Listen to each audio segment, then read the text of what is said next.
Es mucho más que religión, se trata de una... ¿Qué tal? ¿Cómo estás? Que Dios te bendiga.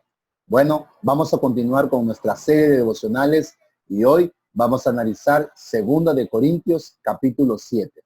¿Estás listo? Meditemos en la palabra de Dios. Recuerde que usted en casa debe leer todo el capítulo 7. Yo solo voy a leer algunos extractos, algunos versículos para que podamos meditar en la palabra de Dios. Dice la palabra de Dios en el libro de 2 de Corintios, capítulo 7, versículos 4. Mucha franqueza tengo con ustedes. Me glorío con respecto de ustedes. Lleno estoy de consolación. Sobreabundo de gozo en medio de nuestras tribulaciones. Dice el versículo 11 y 12. Porque he aquí esto mismo que hayáis sido contristados según Dios. ¿Qué solicitud produjo en ustedes? Qué defensa, qué indignación, qué temor, qué ardiente afecto, qué celo y qué vindicación en todos habéis mostrados limpios en todo asunto.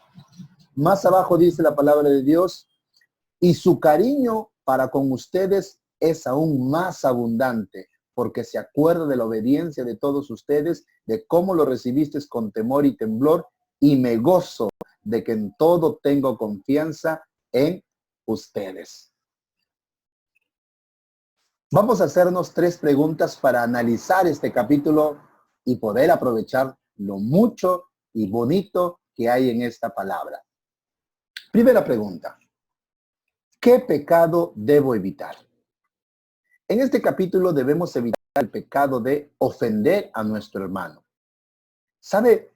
En este capítulo Pablo había sido agraviado con las palabras de algunas personas. Habían minimizado el ministerio de Pablo. Él había sido afectado con las ofensas de lo que habían hablado tras sus espaldas. Y esto es interesante porque en el versículo 12 menciona el agravio que él había sentido. Pablo había sido afectado, habían hablado tras sus espaldas y obvio, se sintió mal. Qué importante es esto porque nos hace entender que nosotros debemos evitar el ofender a nuestro hermano. A veces hablando tras de ellos, a veces hablando o calumniando contra su ministerio, contra su mensaje, contra su vida, su familia o su trabajo y toda cosa que lleva a hablar en contra de ellos, tarde que temprano está afectando la vida de ellos. Entonces, usted y yo debemos evitar ofender, herir, agraviar a nuestro hermano. La palabra de Dios nos enseña que de nuestros labios deben salir palabras puras, honestas, buenas, sabias y de edificación. Así que debemos evitar el hablar y el ofender contra nuestro prójimo. Alguien dijo una vez, el peor enemigo de un cristiano es otro cristiano. Yo espero que esto no sea el caso suyo. Espero que de sus labios solo salgan palabras de bendición y no palabras de destrucción. Otra pregunta que podemos hacernos es, ¿qué promesa hay en este capítulo? Y vaya, mi hermano, mi hermana, una promesa especial es que Dios consuela nuestros corazones. Sí, nosotros podemos encontrar en el versículo 6 de este capítulo, Dios consuela a los humildes. Mira, son 7 veces que en este capítulo se menciona la palabra consolación. Por algo Pablo lo menciona y lo resalta. Pablo estaba atravesando vituperios, estaba atravesando agravios, estaba atravesando gente que hablaba mal de él y con todo ello él encontró la consolación en Cristo. Y es interesante porque hoy estamos atravesando momentos difíciles. Quizás usted haya perdido un ser muy querido. Quizás esté preocupado por la finanza de su casa. Quizás esté muy triste por la salud de algún ser querido que está atravesando un momento muy crítico. Quizás esté preocupado por el desempleo. Dios quiere consolarlo. Dios quiere venir en rescate suyo, abrazarlo y que sienta su consuelo. Dice el libro de Mateo, capítulo 5, versículo 4, bienaventurados los que lloran, porque ellos recibirán consolación.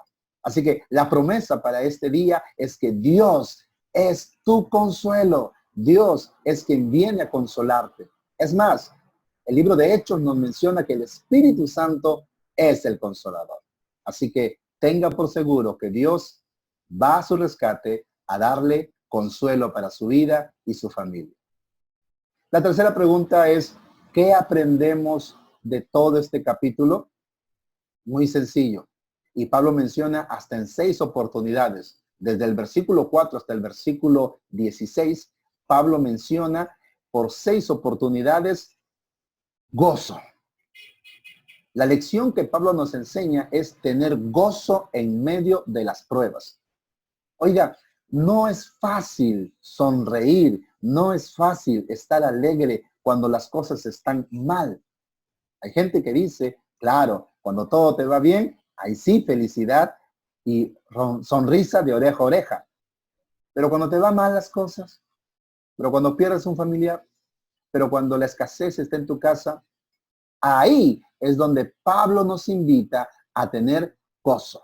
Posiblemente en sus propias fuerzas no es posible, pero en Cristo Jesús sí es posible tener gozo.